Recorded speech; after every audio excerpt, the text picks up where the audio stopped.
Gala Kongol Forum le Nyongol Labo Sare Dad Peluba Pelu yo Pelu Pelu Badi Mamulla Pelu Korkombo Jalali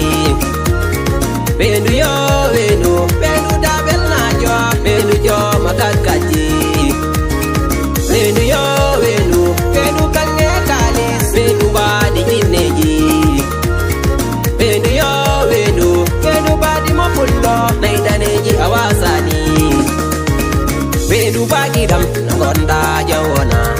Kala dongonda ardin mi jomojo Jira horema igona fahimbe ma Barke sudu baba kudum beidi inde ma Ko jita hema idandum jite ma Nedo ko bandum ko urna woni maide Sifa yo sifa ono sifa mojo ala Min pade bonte burani mi adu bondu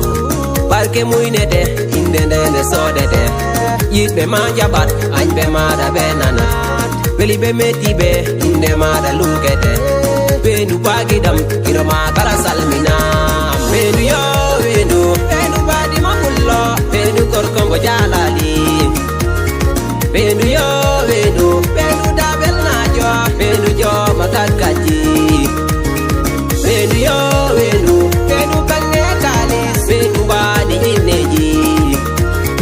Benu yo benu Benu badi makullo Naidaneji awasani Yehen jaden jalali Fulbe don kolikibe Digani be jinnabe Nedi barke be basani Bedu ba horo ketami Fere mada jibaki Jawdi kange e jamangi Bedu ba awasani Paseroji e karkaji Personnel jidu mankani Amurase koingal Wijes owodi e jungo Aksilere koingal Walang jungo wairani Bedu nangi harli warang bernde amiteji Andete, Bedu ba a andete Suka bebe lamdodo Wallahi a andete Rew bebe be jurnodo Bedu ba a andete Mau bebe be kedinan mai Bedu yo Bedu Bedu badi makullo Bedu korkombo jalali Bedu yo Bedu Bedu dabel najo Bedu jo makakaji Bedu yo Bedu Bedu kange kalis Bedu badi ineji Bedu yo Bedu Bedu badi mapullo Naidaneji awasani Jinnabe mape milimda be barke mape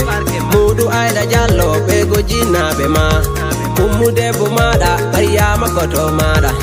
Minirabe mabe Hasan ba e bulel ba Aha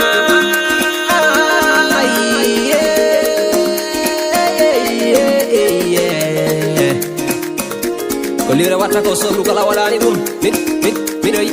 Mido yima Kinni kala mi yimira dum Yimri sansete Exigoto yata Lamin bajala Likse ilmada Mammo yel jallo Dendira gel mada